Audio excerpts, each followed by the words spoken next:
Welcome to my second video on legalism. Now, legalism is a touchy subject in the churches and everything, but we have our word right here, the bar.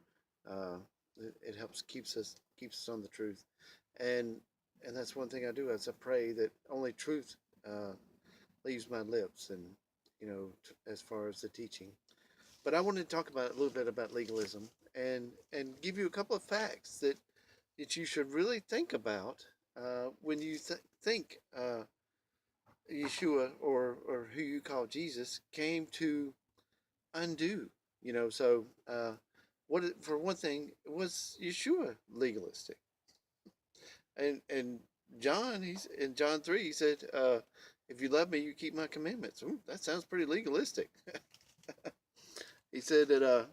He also said that I did not come to undo the prophecies of the Torah, but to fulfill them.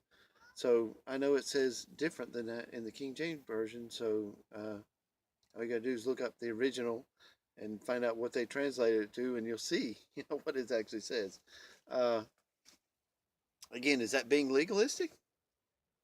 I don't know. Okay, let's take just go back to the absolute logic of it all.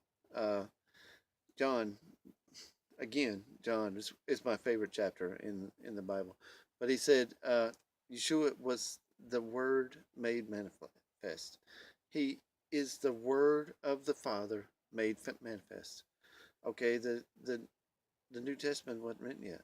What word was he talking about? Was he talking about the Old Testament? Maybe.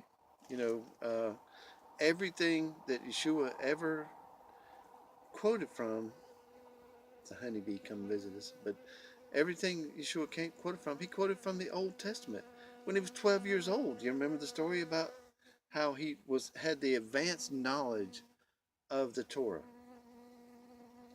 I know you'll hear that bee buzzing. He'd come to visit, and say, "What's going on here?" But that's okay. But anyway, let's think about that.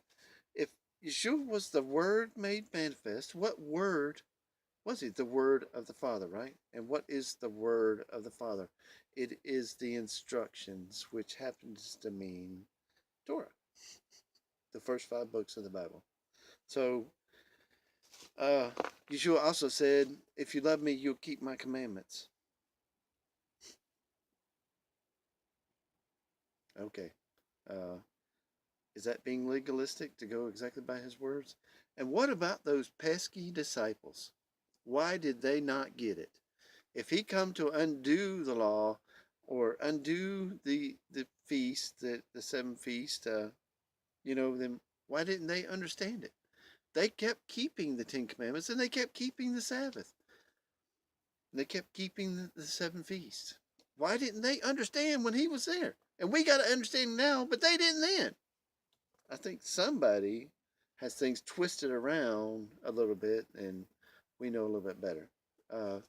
I know I like to joke around with everybody, and I say, how many tribes at Mount Sinai in Moses' story of Exodus, Exodus and Numbers, how many tribes were Jewish tribes in at the mountain out of the 12 tribes? And everybody goes, 12. No, there was only one tribe of Judah, and that one tribe of Judah was to keep the first 5 books of the Torah, which was the Torah. They were to keep them, and they did. They did their job.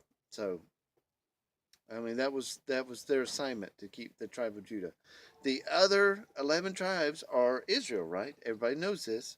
And what happened to Israel? They were all scattered to the winds. So Yeshua came back and he says, "I have not come but to come for the lost tribes of Israel." He came looking for us that are scattered all over the world. He knows where Judah is. He come looking for us. And he come teaching out of the Torah. So anybody that says that, that's the Old Testament, we don't have to do the Old Testament,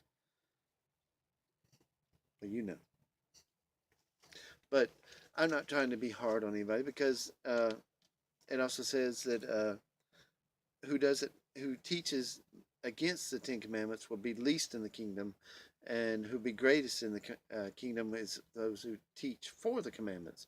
Uh, so the Ten Commandments have nothing to do with your salvation. It's just, he said, if you love me, you'll keep my commandments. Okay, but now let's get into a little more legalism and a little more in depth legalism. Uh, let's talk about Aaron. Okay, Aaron, everybody knows Aaron was the high priest to the Father. He went into the Holy of Holies and he conversed with the Father one on one. His staff his staff budded and fruited almonds. It did both. It not only budded, with flowers, but it produced fruit too. So that's our sign. That's our sign. Don't just bud, produce fruit. But anyway, Moses was up there getting our 10 letters, the 10 commandments on the tablets, and he left Aaron in charge. And Aaron was down there, and he had a lot of, talking, talking.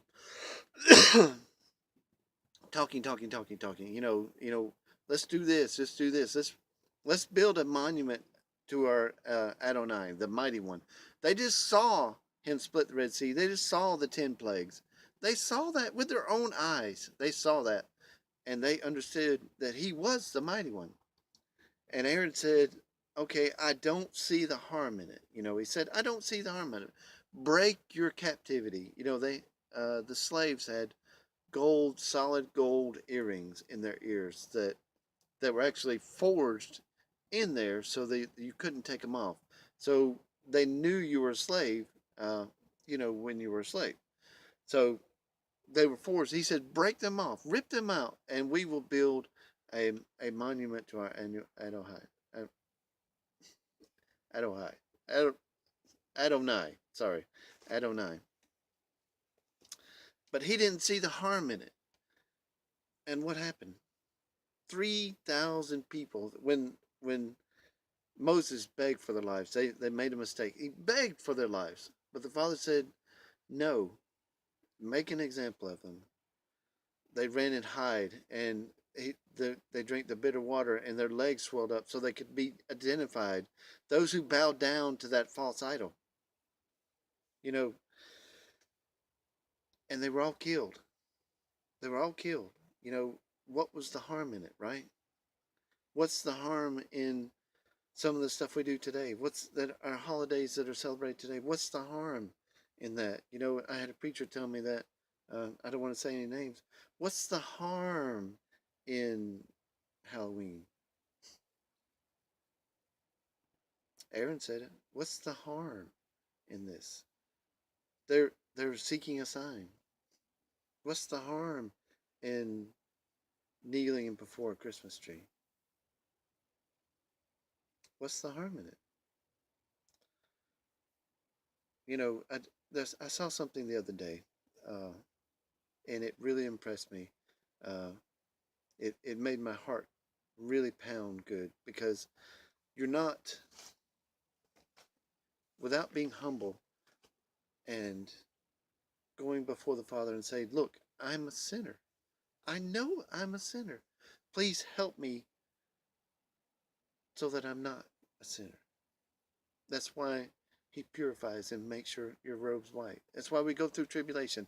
It's to purify us, to make us stronger, to be able to overcome. But I saw something on somebody else's channel, Danny at Deep South Homestead, and this is something I say: you're not going to make it to heaven without getting on your knees. And he was on his knees, and my heart,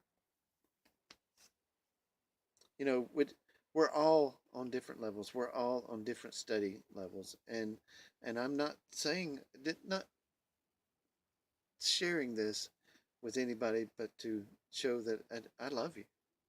I want to be pleasable to the Father, and to be a teacher, you're putting yourself under the microscope.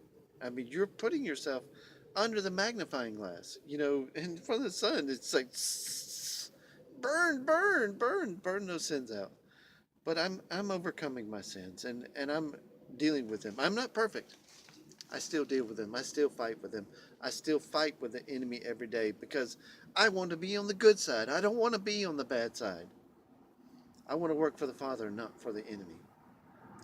I want to separate myself from the world and follow Him. But when the time comes, I will go out of there into the world and I will preach His word when the Antichrist comes forward.